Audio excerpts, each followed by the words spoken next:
Era solo un deporte que desde pequeño me gustaba, porque mi abuelo lo había practicado un poco. Había un gimnasio cercano y una noche pensé que podía intentarlo.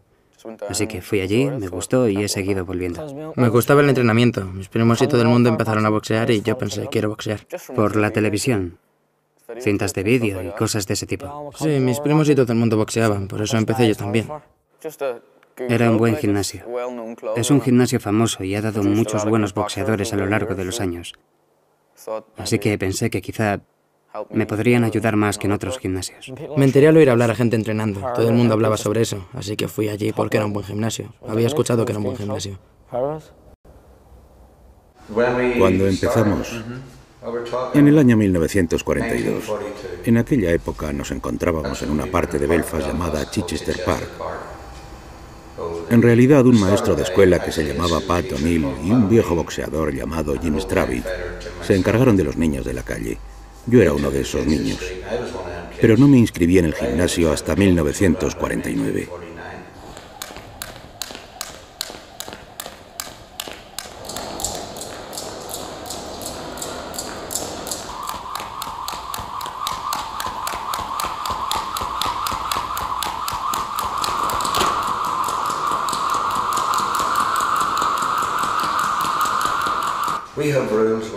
Tenemos normas. No permitimos decir tacos, no permitimos drogas, no permitimos hablar de política. Y no queremos que los chicos anden por ahí llevando camisetas de fútbol o cosas similares que puedan ser sectarias. No queremos que ellos muestren ese tipo de signos. Empezó a boxear porque sus primos boxeaban y viven a unas 30 millas de aquí. Él necesitaba entrenarse por aquí cerca y el mejor sitio es la Sagrada Familia. Jerry significa mucho para la historia del boxeo. Quiero decir que ha dado no sé cuántos campeones en toda Irlanda y Dios sabe cuántos otros dará. Así que siempre supimos que cuidarían bien a Patrick. Además, Jerry tiene la actitud sencilla de acoger calurosamente a todos, sean quienes sean, y eso a mí me basta. Siempre pensamos que se ocuparían bien de Patrick, y por eso está en la Sagrada Familia. El tipo ha sacado a tantos campeones de los dos lados de la comunidad que no creo que nadie haya oído hablar mal de él. Yo, desde luego, nunca he dicho nada, aunque supongo que siempre hay alguno que dirá algo. En fin, lo que quiero decir es que solo puedes respetarlo. Lleva mucho tiempo en esto, tanto con profesionales como con amateurs, así que sin duda tiene que ser un buen entrenador.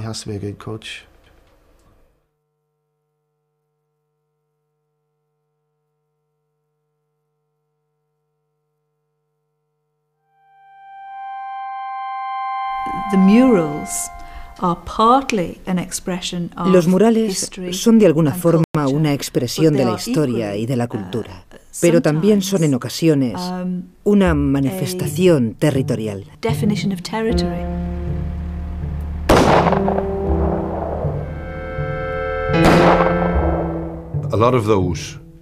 Muchos de los que crearon esos murales han invertido mucho tiempo, mucho antes del proceso de paz, en intentar reescribir la historia. Históricamente, nuestras señas, símbolos y banderas se han utilizado como armas contra el otro lado. De alguna manera, lo que han intentado hacer en los murales durante todos estos años es glorificar la violencia.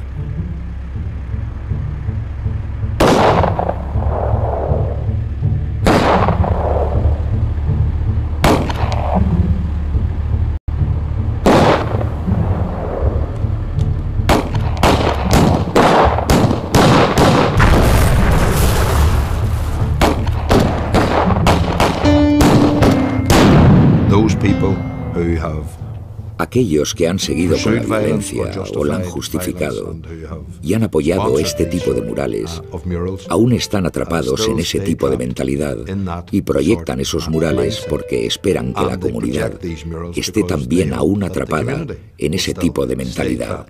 Es una forma de crear prisiones mentales. Todo marcharía mejor sin los murales y sin algunas otras manifestaciones que vemos de, por así decirlo, diferentes identidades comunales en conflicto. Mientras que, en principio, su retirada sería algo bueno, no creo que centrarse en ello sea una buena idea, ya que estamos ante síntomas. Y lo que necesitamos hacer es diseñar una política para afrontar las causas que los originan, porque los síntomas, la expresión de los mismos, serán comparativamente mucho más fáciles de tratar. Pero sí sería mucho mejor.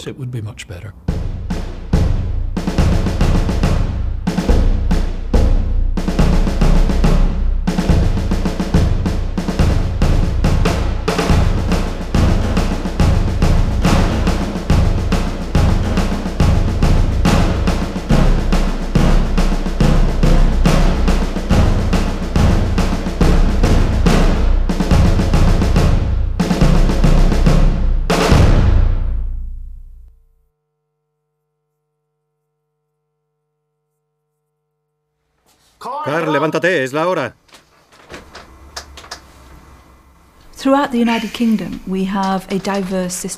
A lo largo y ancho del Reino Unido, contamos con un sistema de educación diversificado.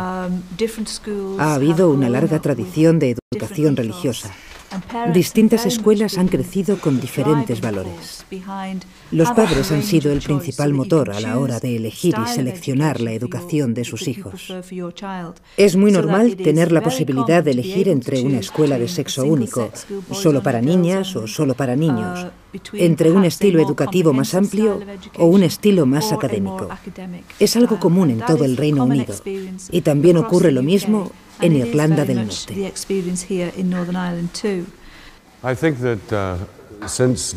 Creo que, desde el momento en que la división está en el núcleo de nuestro problema, la unión del pueblo debe ser una de las razones o una de las respuestas para resolverlo. Necesitamos que nuestros niños asistan a los mismos colegios, a las mismas aulas, protestantes, católicos, niños, niñas, chinos, musulmanes. Necesitamos que todos nuestros niños se conozcan entre sí. Si obligamos a los niños desde los 4 años a recibir una educación conjunta, la opción que tienen los padres de elegir desaparecería. Yo creo que es posible gestionar un sistema educativo diversificado que no haga del sectarismo algo inherente al sistema.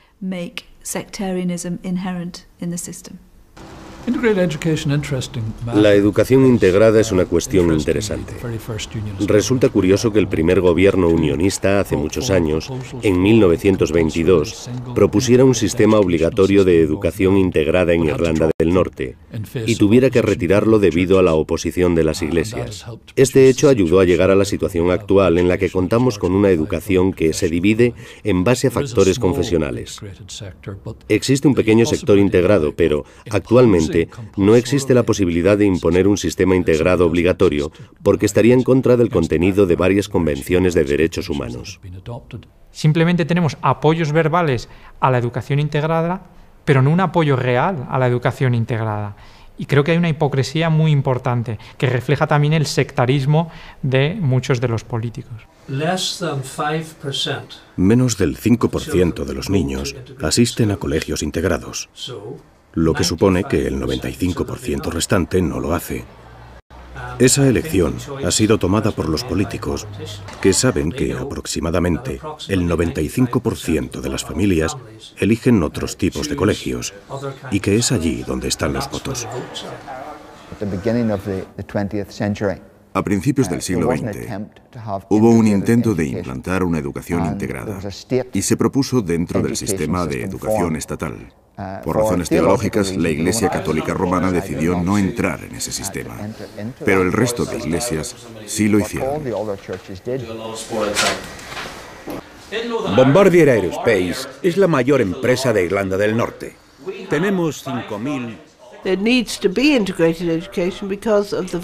Necesitamos contar con una educación integrada de debido a la violencia. Las comunidades viven en la actualidad segregadas. En Irlanda del Norte se puede ver cómo los protestantes pintan las aceras de las calles de rojo, blanco y azul. Y también se puede ver la bandera irlandesa en las comunidades nacionalistas. Por tanto, las dos comunidades se pueden identificar muy fácilmente mientras das una vuelta por ellas. Y eso se debe a la violencia. Las familias sufren diversas presiones que les obligan a volver a sus propias comunidades en busca de protección.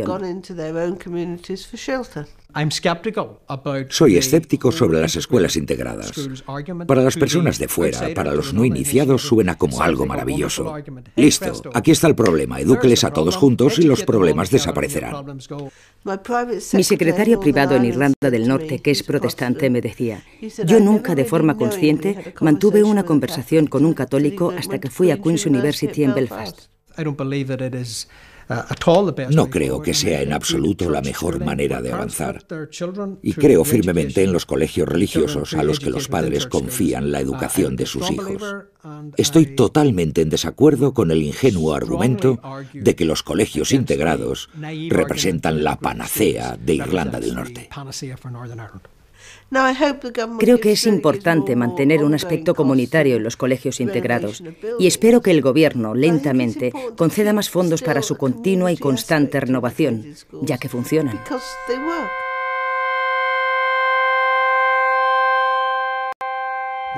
Los chicos, cuando llegan a casa de la escuela, ven la tele y escuchan la radio. Mañana, tarde y noche, lo único de lo que oyen hablar es de lo que nosotros llamamos los Troubles de Belfast.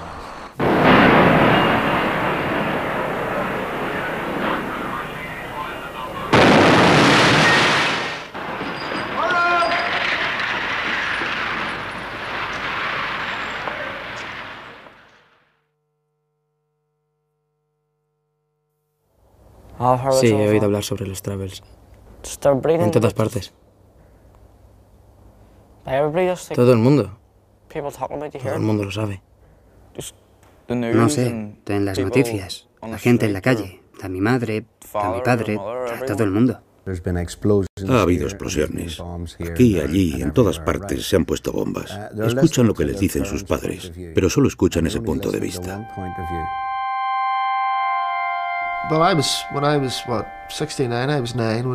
Los Troubles empezaron en 1969, cuando yo tenía 9 años.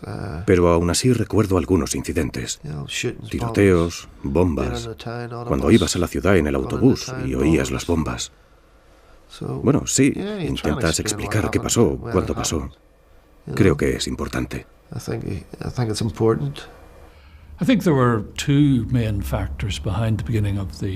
Creo que existieron dos factores fundamentales para el inicio del conflicto. Uno fue el sentimiento de la minoría nacionalista por haber sido excluida de la implicación política y haber quedado en desventaja en términos de administración.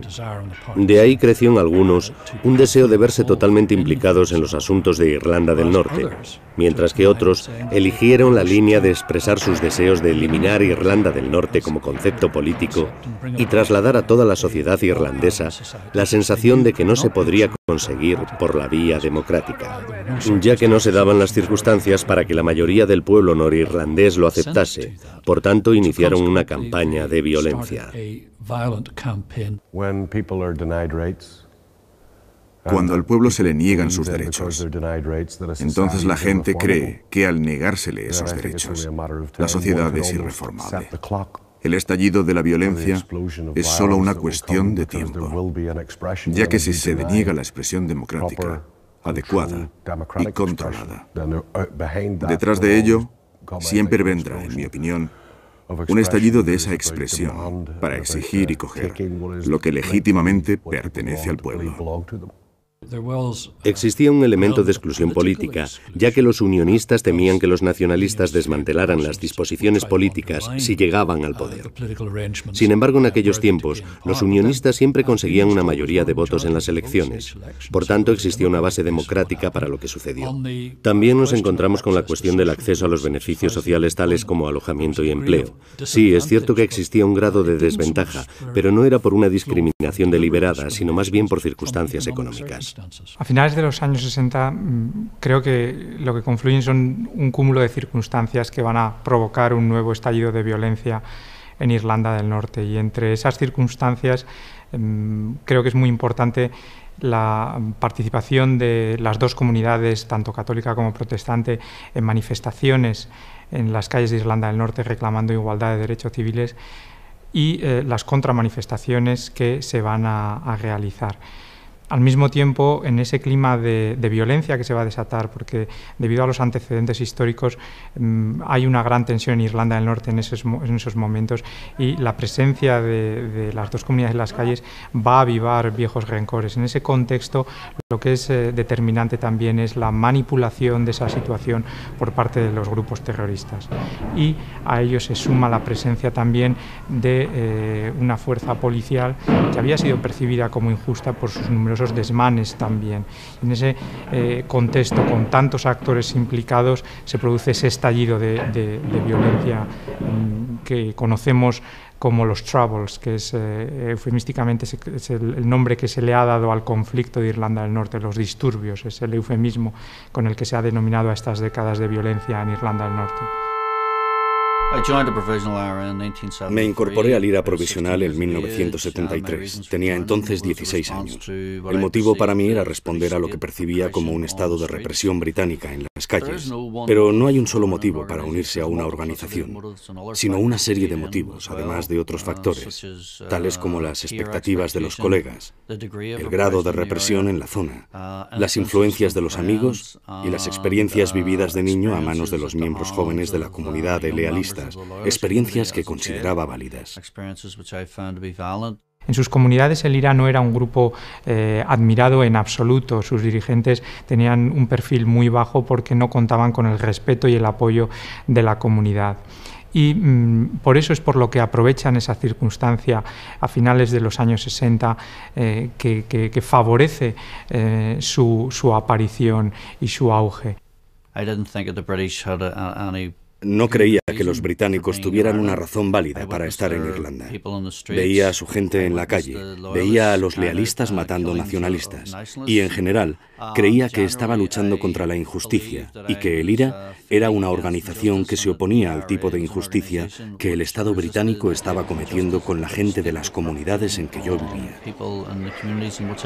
Hay numerosos testimonios de dirigentes del IRA, de activistas del IRA, que reconocen cómo los jóvenes en esa época fueron manipulados, fueron instrumentalizados por los hombres del IRA que buscaban crear una situación de enfrentamiento, de confrontación, de crispación todavía mayor a la que ya existía. Durante el curso de ese año, la represión británica se endureció.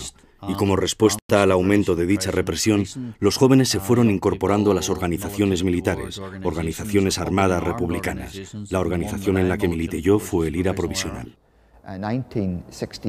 1968 fue una época de conflictos en Europa occidental, en términos de movimientos políticos.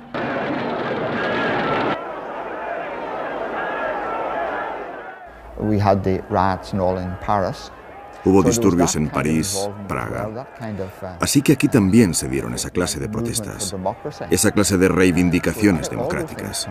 Creo que todos esos elementos desestabilizaron la situación política en Irlanda del Norte y que la gente se entregó a la causa. El movimiento de los derechos civiles se sumó al grito de una persona, un voto.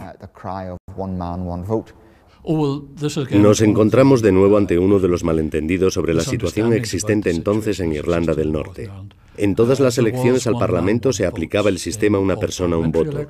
Tanto las elecciones al Parlamento de Londres como al Parlamento de Stormont se desarrollaron también con el sistema una persona, un voto. Por otra parte, en lo que respecta al gobierno local, se produjo lo que se denominó una ratepayers franchise, algo que era completamente normal en las elecciones en el resto del Reino Unido, en Inglaterra, Gales y Escocia hasta 1948. Por tanto, en ese sentido, Irlanda del Norte sufría cierto retraso respecto del resto del Reino Unido en este aspecto. Pero afirmar que no se produjo un sufragio universal no es el caso. Además, y siguiendo con este aspecto, cualquier estudio que abordase el problema de las elecciones locales mostraba que la población que más desventajas padecía era la clase trabajadora unionista. A los políticos les gusta jugar. Los Travels no empezaron por la violencia, empezaron para conseguir derechos civiles. ¿Por qué se iniciaron los Travels? La gente creía que se les trataba con injusticia, no sé. Pero yo creo que a todas las clases obreras se las trató mal. Y todavía sigue habiendo gente maltratada. El derecho de la gente a votar y a tener un hogar. Este es el principio de los Travels y se ha evolucionado desde entonces hacia lo que tenemos ahora. Y deberíamos seguir trabajando en ello. Si los políticos no hacen lo que deben y no proporcionan lo que necesitan los chicos, será el mayor crimen de todos. El conflicto se ha producido en zonas de la clase obrera de ambos lados. Los disturbios, la mayoría de las bombas, tiroteos, la inmensa mayoría de los Travels siempre han ocurrido en las clases trabajadoras, lo cual tiene mucho que ver con el dinero y la pobreza. Católico. Protestante.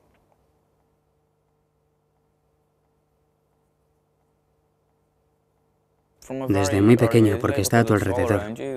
Los bordillos rojos, blancos, azules de la calle, las banderas en todos los sitios. Si es que lo sabes desde pequeña.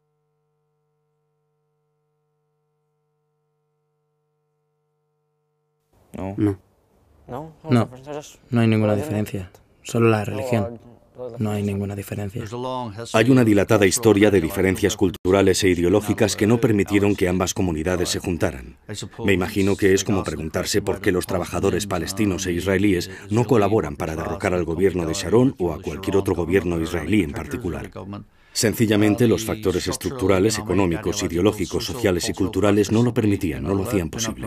Que el nacionalismo ha dividido a las comunidades, ha dividido a católicos y protestantes.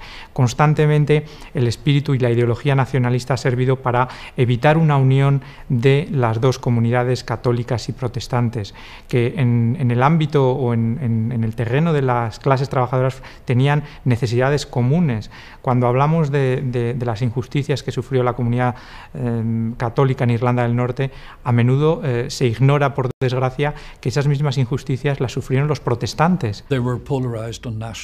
Estaban polarizados por razones nacionalistas. Los trabajadores católicos se veían a sí mismos como irlandeses nacionalistas, y para muchos de ellos, no todos, pero sí la mayoría, el nacionalismo irlandés era más importante que los temas socioeconómicos. De igual forma sucedía desde el punto de vista de los trabajadores protestantes. Hubo ocasiones en que se produjo una unión. Estaba el llamado Partido Laborista Norirlandés, que consiguió votos de ambos segmentos confesionales. No obstante, en el momento en que surgieron los Travels, a finales de los 60, las comunidades se polarizaron rápidamente y el Partido Laborista Norirlandés desapareció. La llegada del ejército a finales de los años 60, del ejército británico, es bienvenida por la comunidad católica. La comunidad católica recibe al ejército británico como una fuerza que les va a proteger de los ataques de la comunidad protestante o de los sectores más radicales de la comunidad protestante. Llega el ejército en un momento en el que, en efecto, la policía no puede hacer frente a la situación de violencia que tiene lugar en Irlanda del Norte. Una fuerza de policía muy desprestigiada también dentro de la comunidad católica, porque esa fuerza de policía era mayoritariamente protestante y porque además reprime con una gran violencia algunas de esas manifestaciones en las que se reivindican derechos civiles. Los británicos, el ejército británico, vino en 1969. Lo hicieron a regañadientes, en una época en la que no éramos conscientes de que venían con esa actitud. Pero durante un año los británicos fueron entrando en conflicto creciente con la gente de la comunidad nacionalista. Pero es en ese contexto en el que la agitación por parte de los miembros del IRA va a ser determinante también, porque van a crear una situación en la cual se va a producir una respuesta también violenta por parte de los británicos. La razón principal era que el gobierno británico envió sus tropas para proteger el orden establecido, que era el gobierno unionista. Lo que podían haber hecho los británicos era suspender el gobierno unionista el primer día e instaurar un mando directo. Sin embargo, decidieron que mantendrían a un gobierno unionista que de inmediato puso a las tropas en contra de aquella gente a la que querían oprimir, que no era otra que la comunidad nacionalista de la cual yo era un miembro joven. La violencia no solo no desempeñó desempeñaba papel alguno en la resolución de nuestro problema, sino que hizo su resolución más difícil, como ya he dicho anteriormente. Ya que cuando un bando utiliza la violencia, el otro bando responde con violencia, y nosotros entramos en lo que Mahatma Gandhi denominaba como la antigua doctrina de el ojo por ojo deja a todo el mundo ciego.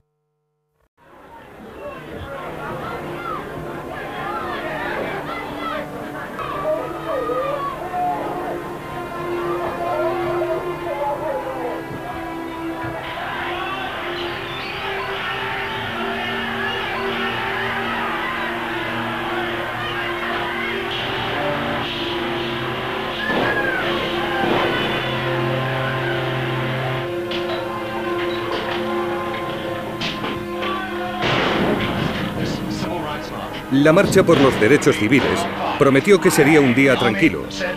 El ejército ha dicho que usaría el mínimo de fuerzas posibles, pero 3 horas después del inicio de la marcha, la tarde ha caído sobre el Box Side y nos encontramos ante el peor enfrentamiento nunca visto entre ejército y católicos.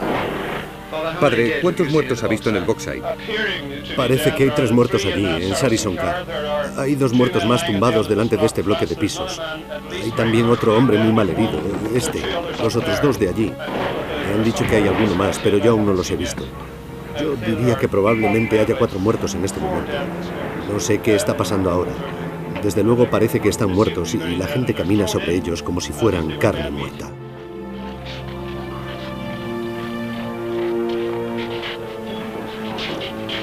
Las autoridades afirman que han utilizado una fuerza excesiva.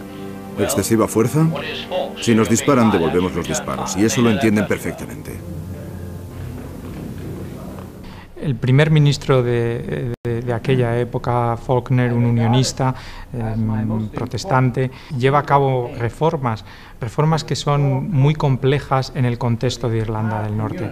Y tenemos a un unionista que debe enfrentarse a su propia comunidad, porque cuando Faulkner desafía a su comunidad introduciendo estas reformas del injusto Estado norirlandés, reformas que son reconocidas por la comunidad católica como enormemente positivas y favorables, van a topar con la oposición de algunos unionistas. ¿Qué opina de que las decisiones se tomen desde el Parlamento inglés? Estoy absolutamente convencido de que el progreso futuro social y económico de Irlanda del Norte depende del mantenimiento de un Parlamento en Irlanda del Norte. Durante 50 años hemos experimentado una descentralización que ha traído grandes beneficios y, en mi opinión, apartarnos de la actual posición constitucional sería desastroso para todas las comunidades.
Creo que el conflicto entre las comunidades ha variado un tanto respecto a la violencia de las organizaciones que están involucradas a un nivel diferente, en el que las comunidades luchan o hay violencia cuando interactúan.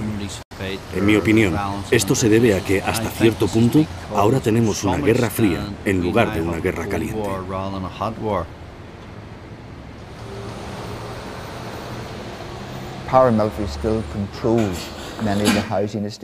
Los paramilitares aún controlan muchas de las zonas residenciales. Eso coloca a la gente bajo una enorme presión. No quieren renunciar a su control sobre los corazones y las mentes de la gente. Por eso hay esa violencia de baja intensidad, para imponer su propia voluntad en comunidades concretas.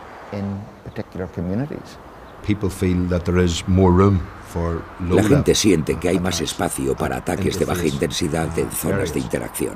En segundo lugar, debido a las diferencias existentes respecto del proceso de paz y respecto del acuerdo, algunas personas fomentan en sus distritos electorales el miedo y la sospecha de los otros.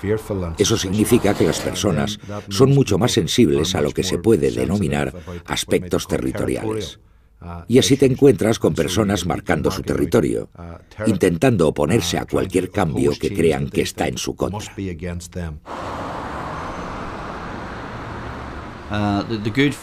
El acuerdo de Viernes Santo ha polarizado la sociedad y no ha superado el sectarismo.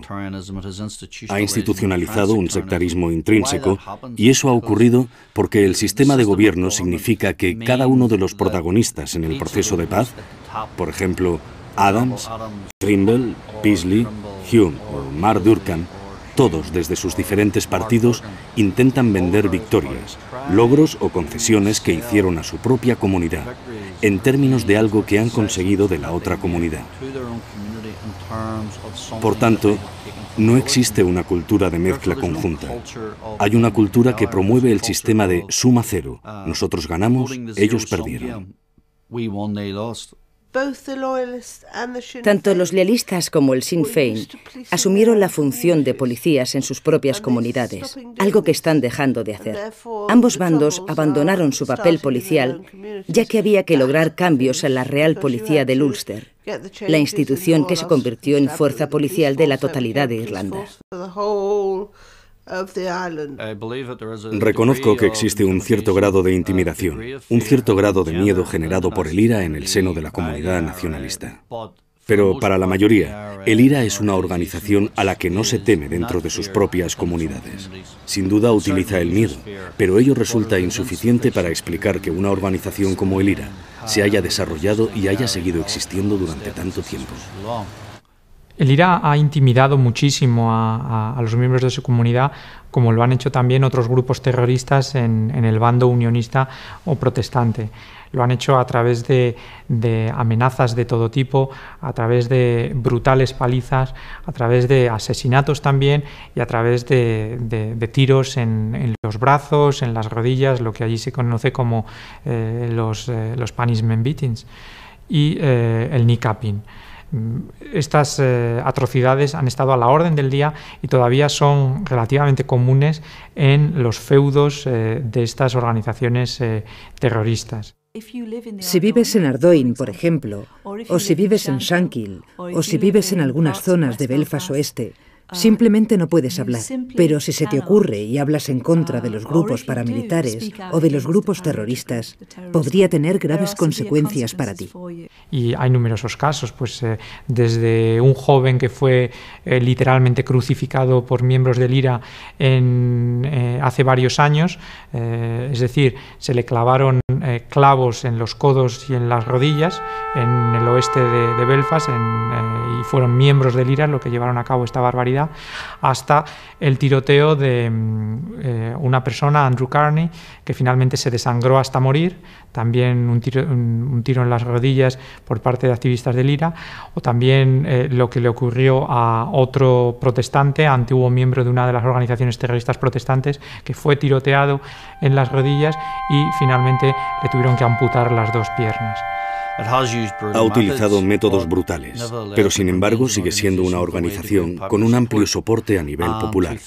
Pensar que todo miembro de una comunidad puede ser intimidado por una organización y utilizarlo como recurso para explicar la existencia de esa organización, creo que es un argumento muy frágil. Si le haces alguna pregunta a uno de los chavales, nunca sabes quién estará sentado a su lado.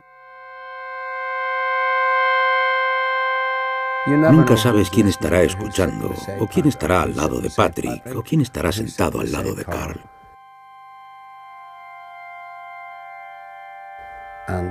Y sus respuestas podrían ser diferentes. Si es Carl o Patrick el que te está contestando, puede que te contesten lo que ellos creen que la gente que está mirándoles quiere escuchar. Y entonces, después de haberte contestado, a esas personas que han estado escuchando, quizás no les guste lo que han oído. Y Patrick y Carl tendrán que vivir con lo que han dicho el resto de sus vidas. Está bien que la gente venga preguntando, pero cuando la gente se va, los chicos se quedan aquí. Esos chicos dicen cosas. Si les preguntas a los chicos que se encuentran ante una cámara, si les preguntas algo, algunas veces no toman el tiempo necesario para pensar y responden demasiado rápido. Y puede que les corten la garganta después de haber dicho algo incorrecto.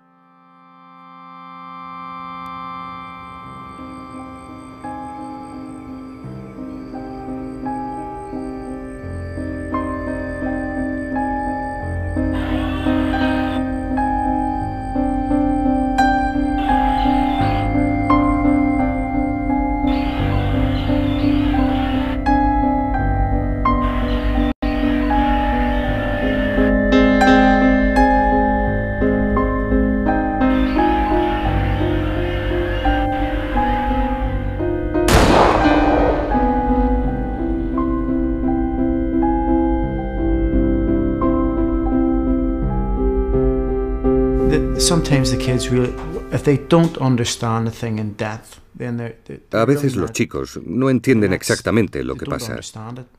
No lo entienden. Y podrían decirle algo inapropiado a una persona equivocada. No todo el mundo es neutral. Todavía hay gente muy desagradable a quien le encantaría utilizar a los chicos en beneficio propio. Belfast es como cualquier otra ciudad. Tienes que andar con cuidado por dónde vas y con lo que dices. Lo que pasa es que aquí tenemos otro tipo de problemas en comparación con otros lugares. Los chavales tienen que darse cuenta de lo que hay a su alrededor. Nadie manda a sus hijos a sitios donde no sean bien recibidos. Y eso es así en todas partes. Tal y como están las cosas, podrías molestar a alguien por decir algo, aunque fuera poca cosa, algo que puede que sea la verdad, pero a la gente no le gusta la verdad.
Existe la idea de que la situación en Irlanda del Norte es mucho mejor, y para la mayor parte de la gente es así. Pero en esas pequeñas zonas donde las organizaciones terroristas aún ejercen un férreo control, es muy difícil para las personas vivir una vida normal.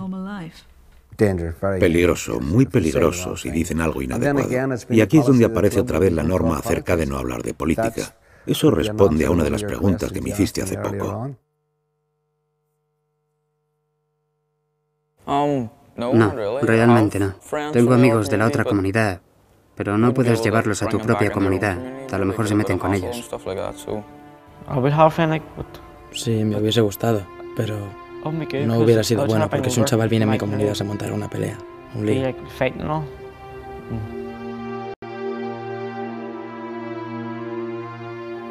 No lo haría. Nunca me iría a la otra comunidad. No me sentiría a gusto allí. Sí, porque te das cuenta de que todos ellos se pelean y no sería seguro ir allí.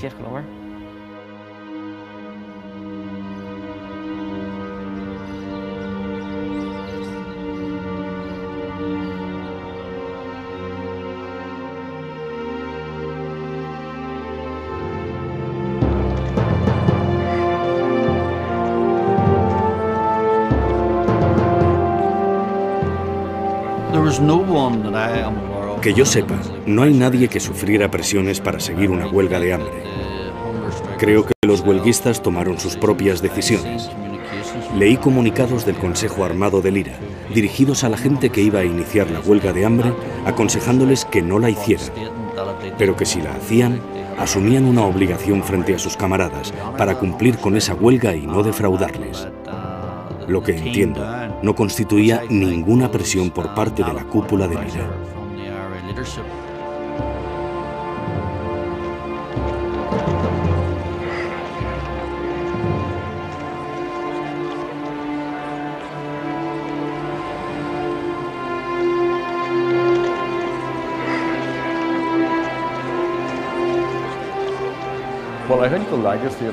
Creo que el legado de la huelga de hambre todavía continúa. No fue solamente para los prisioneros, aunque obviamente los prisioneros que estaban ahí tuvieron una experiencia única.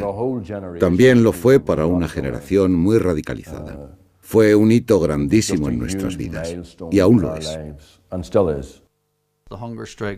La huelga de hambre significaba que la actividad del IRA armado contra el Estado británico, estaba siendo legitimada, y la presencia británica quedaba deslegitimada con la huelga de hambre.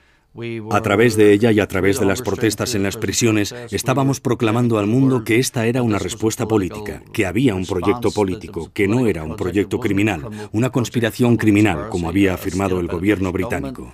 La pregunta que siempre hacíamos era si resultaba que cada país en el que entraban los británicos estaba lleno de tipos criminales. Parece que denigren y tachen de criminal a todo aquel que se opone a su gobierno. En tal caso, todos los lugares que han formado parte del Imperio Británico estarían llenos de criminales. A nosotros nos parecía que había más criminales entre los británicos que habían venido que entre quienes les resistían. El apoyo popular que tiene el Sinn Féin es debido a esa época. Todos los días nos alimentábamos con la lucha.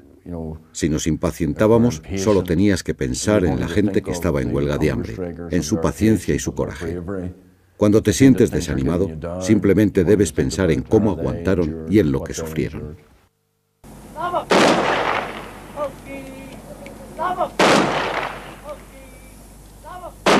En el momento en el que Bobby Sands es elegido miembro del Parlamento, desde luego es un éxito enorme para el Sinn Féin. El poder presentar a un destacado miembro del IRA como miembro del Parlamento. Desde luego, en ese momento en concreto tiene una gran eficacia para el movimiento republicano.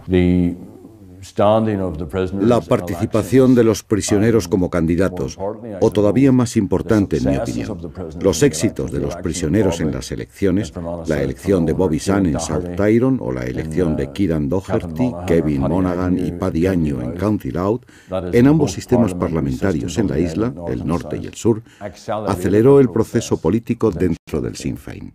La muerte de Bobby Sands, como la de otros 9 miembros del IRA en las cárceles, la cárcel de Mace, en las afueras de Belfast, no ha adelantado en absoluto los objetivos del IRA. Hoy no están más cerca los objetivos del IRA porque 10 de sus miembros murieran en 1981. A aquellos que estábamos intentando explorar las posibilidades de electoralismo, todavía nos animó más que la gente votara de esa forma a los prisioneros políticos. Creo que se trata de una pregunta a la que los investigadores y analistas siguen buscando una respuesta y sobre la que han reflexionado sin descanso. Opino que proseguir la lucha armada era una cuestión moral para la cúpula del Sinn Féin. La gente protestaba de que existía mucho politiqueo interno, que el liderazgo de Adams debía ser claro para que no causara ninguna hemorragia hemorragia ni ninguna división. Pero estoy totalmente convencido de que los líderes del IRA y los líderes del Sinn Féin habían llegado a la conclusión de que la lucha armada era imposible de ganar.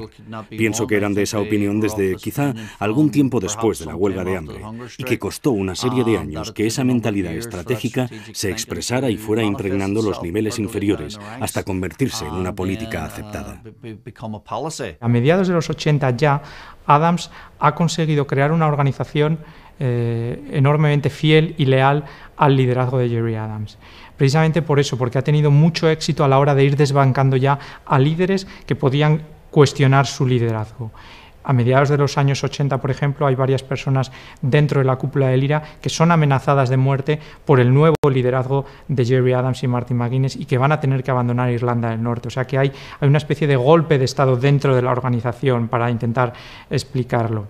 Entonces, Adams lo que tiene claro, en efecto, es que él es el que quiere mantener el poder, y por eso es por lo que va a utilizar diferentes tácticas, entre ellas la de la violencia sin escrúpulos cuando lo considere oportuno, para presentarse ante su gente como uno de los halcones.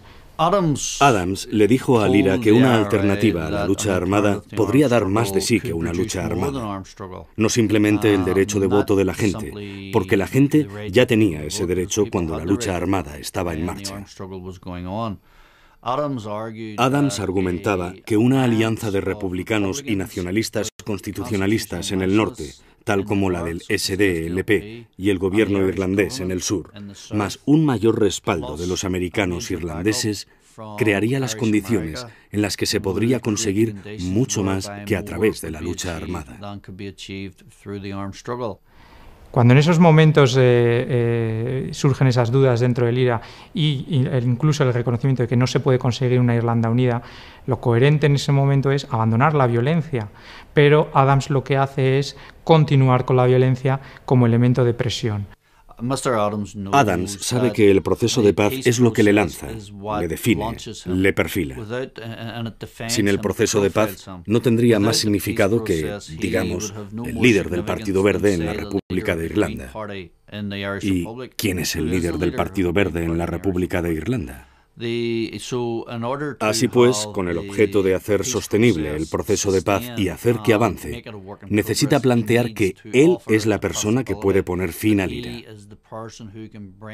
Por consiguiente, necesita que el IRA exista. Ahora bien, un IRA que existe, lógicamente no puede existir y no hacer nada. Tiene que existir con miras a algún fin. Y ese fin es una fuerte estratagema negociadora. Por tanto, lo convierte en algo con lo que negociar. Se tienen que crear aquellas condiciones para optimizar la posibilidad de éxito. Porque si no, alguien podría haberse levantado entonces y decir, parad. Pero eso no significa nada.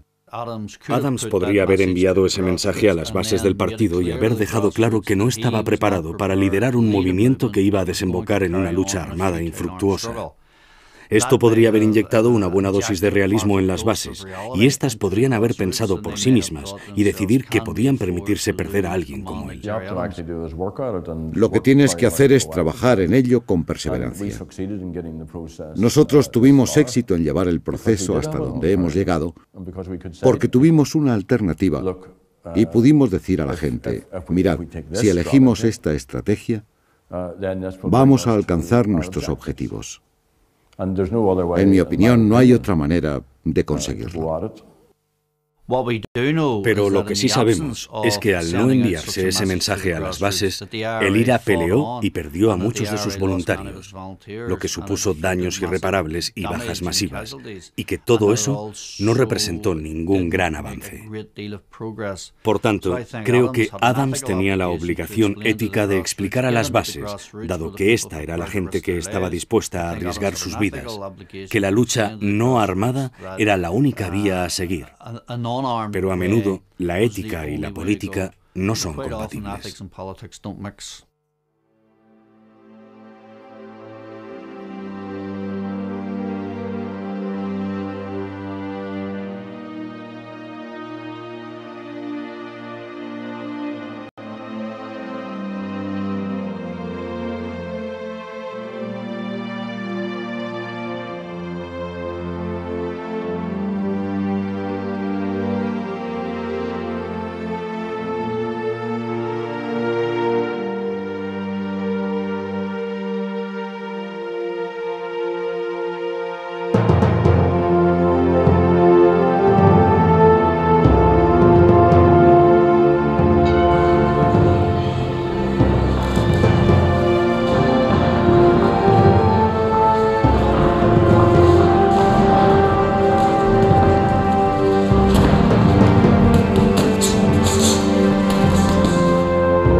La razón por la que me involucré en el diálogo con Gerry Adams fue mi fuerte oposición a la violencia.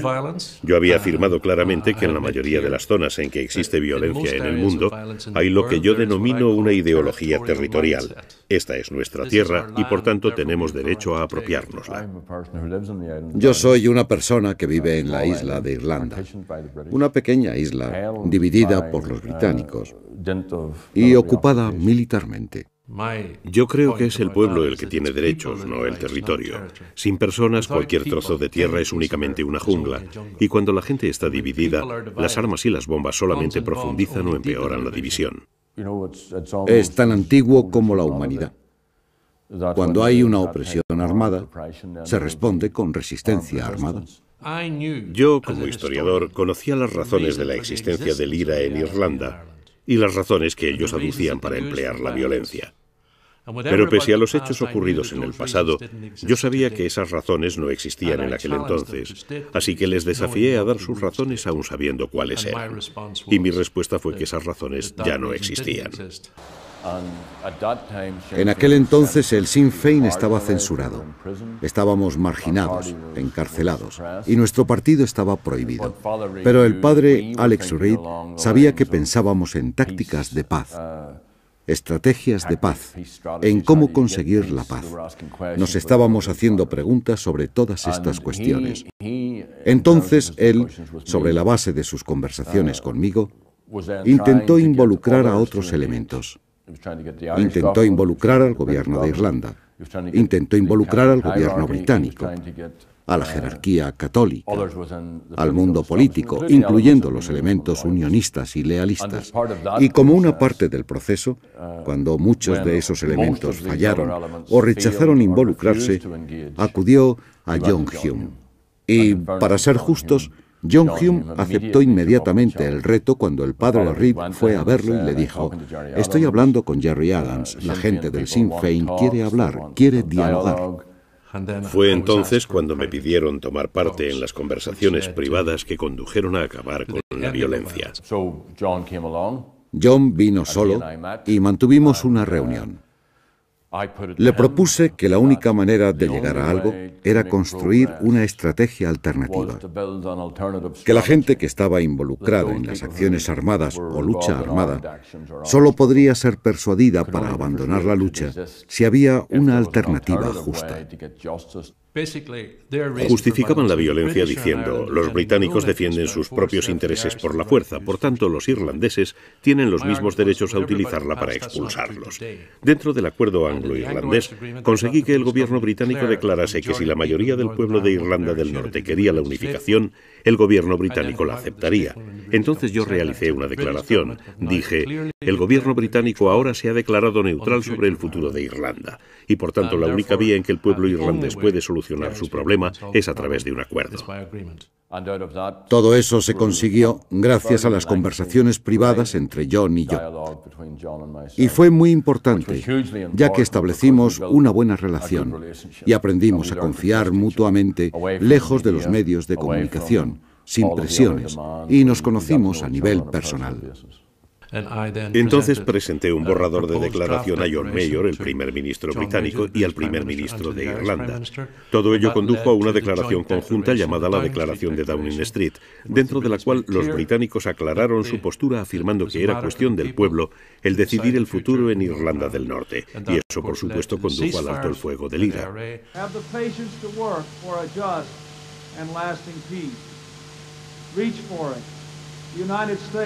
Will reach with you. The further shore of that peace is within your reach. Thank you, and God bless you all. I mentioned just in passing almost. Con nuestros esfuerzos conseguimos la ayuda de la comunidad irlandesa de Estados Unidos y de Bill Clinton. Su intervención fue muy importante. Pero también fue muy importante el trabajo del primer ministro de Canadá, del senador George Mitchell, del presidente Mandela de Sudáfrica, del Congreso Nacional Africano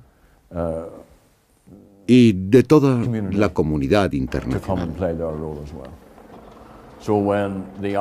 Cuando el problema de Drum Cree surgió, fue dentro de este contexto.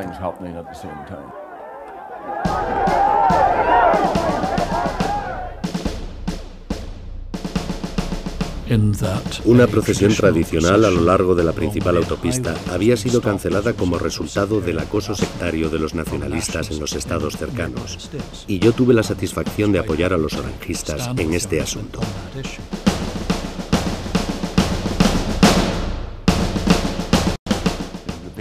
La gente en Arbahy Road era reprimida por la policía. Estaban asediados por los orangistas, atacaban sus casas, no les dejaban ir a la iglesia.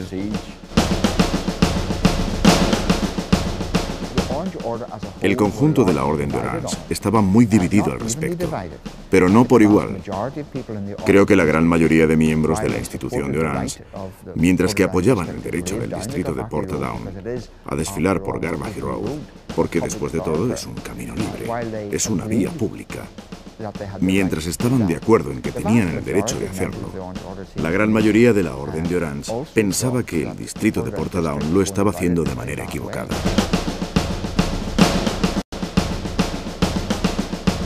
Sin embargo, cuando elementos opuestos al acuerdo intentaron manipular las marchas con el propósito de destruirlo, yo no estuve de acuerdo.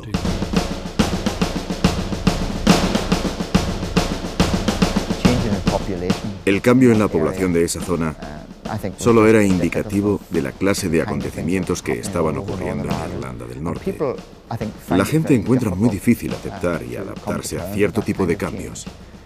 Sin embargo, no estoy de acuerdo en que los acontecimientos de Down Creek desestabilizaran el proceso de paz.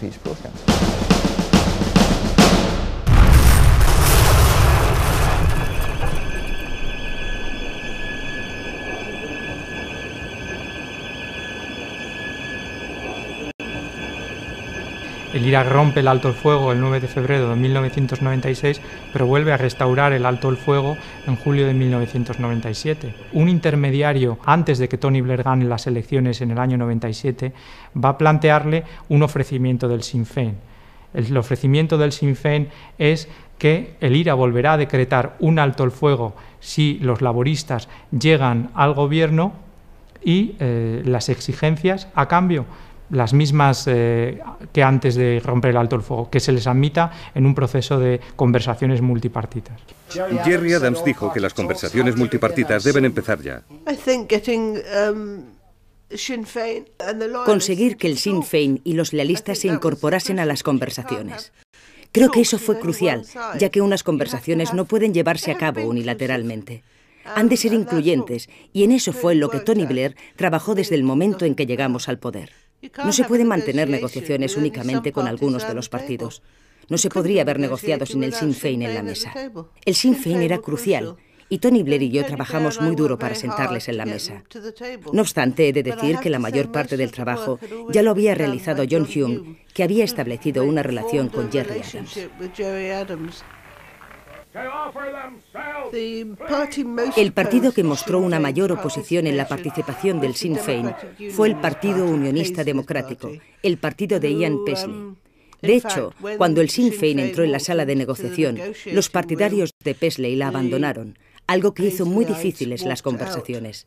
Por fortuna, David Trimble y los unionistas de su partido permanecieron dentro de las negociaciones, y éstas pudieron continuar ya que aún había dos bandos para negociar.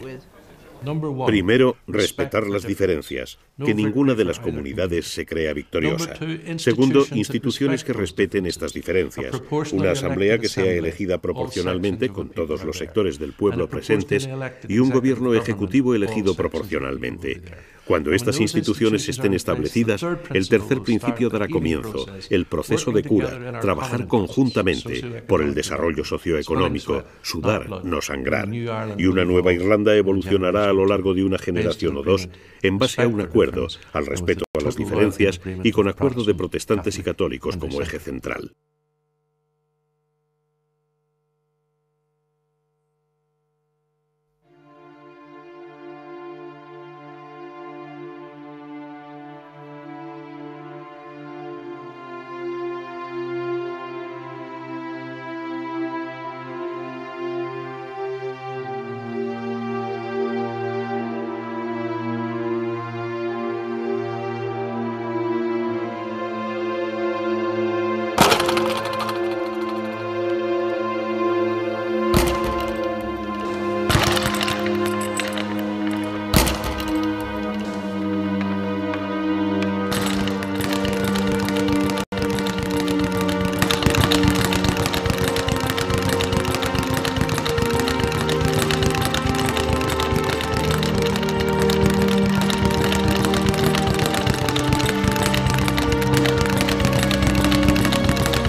El acuerdo de Viernes Santo recogía la fecha de mayo de 2000 como fecha límite para el decomiso de las armas. Eso no es lo que dice el acuerdo de Viernes Santo. No es una condición previa para avanzar en los otros temas. El acuerdo de Viernes Santo, de una manera muy inteligente, separó la cuestión de las armas del proceso político. El acuerdo de Viernes Santo estableció un organismo de decomiso para gestionar este asunto. En mi opinión, todo el proceso se hubiera beneficiado y hubiera avanzado mucho más rápidamente si el tema de las armas hubiera sido tratado por ese organismo en vez de utilizarlas como un obstáculo. No funciona porque hay demasiada gente que no puede dejar atrás el pasado, especialmente el DUP, que son unionistas extremos y no pueden vivir ni trabajar con cierta gente. Simplemente no quieren la paz. No quieren que los católicos romanos tengan su parte de poder. Son básicamente fanáticos. No creo que de verdad vaya a funcionar del todo. El principal problema es el de las organizaciones paramilitares, ya que desde mi punto de vista, la principal organización republicana, el IRA, no ha llevado a cabo la completa implementación del acuerdo mediante el desarme y el cambio en sus organizaciones, de forma que no ha dejado de constituir grupos armados particulares. Bueno, aún no se han deshecho de todas las armas, ¿no? Pero se han deshecho de muchas. Por eso digo que el proceso está siguiendo su curso. Pero no se puede esperar que uno de los bandos lo entregue todo si el otro bando no lo está haciendo. Sencillamente pienso que no les interesa la otra parte. Siempre y cuando saquen lo que quieren, estarán felices. Deberíamos ser muy honestos con nosotros mismos. Cuando hicimos fuerza respecto al desarme a través de una comisión, era evidente que los políticos no tenían el estómago para tratar ese difícil asunto. Hicimos fuerza en lo que respecta a la comisión, para mantener la política alejada del tema de las armas. Y en lugar de eso, la política jugó constantemente con ese tema.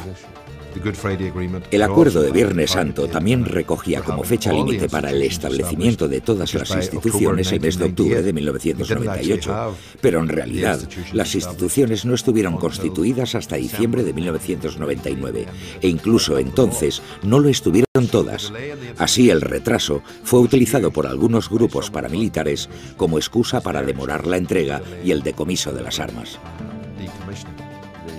La desmilitarización, los grupos armados, las armas, no implantar un servicio adecuado de seguridad, la suspensión de las instituciones por parte del gobierno británico, el no haber establecido las medidas para garantizar los derechos humanos, están incumpliendo con todos esos compromisos que estaban previstos en el acuerdo.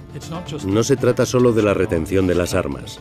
El hecho es que el IRA ha seguido usando armas. Han cometido asesinatos en todos y cada uno de los años posteriores al acuerdo. Desafortunadamente, algunos de nuestros políticos no quieren sentarse y hablar. Creo que los políticos deberían estar juntos alrededor de una mesa y hablar entre ellos. Así se podría resolver con bastante rapidez. Pero desgraciadamente muchos políticos no quieren hacerlo. Si hay un alto el fuego, ¿por qué se recopila información sobre los hogares de funcionarios de prisiones y de policías? ¿Por qué se recopila información sobre los políticos? Si no es con un fin terrorista, ¿cuál es el propósito de estos actos? Porque no están preparados para trabajar juntos. No. Los principales obstáculos son el miedo y la desconfianza por parte de ambos bandos. El problema del decomiso de las armas es siempre el que se destaca en grandes letras. Pero la raíz del problema es que ambos bandos desconfían el uno del otro.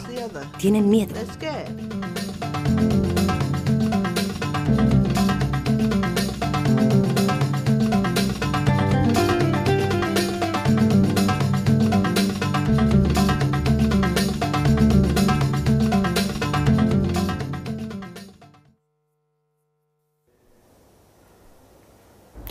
Sí, yo creo que existe un Dios. Porque si no lo hubiera, pues no existiría ni una religión ni nada. Debe haber un Dios si hay una religión. Sí. Creo que hay un Dios. Algo o alguien ha tenido que hacer todo esto.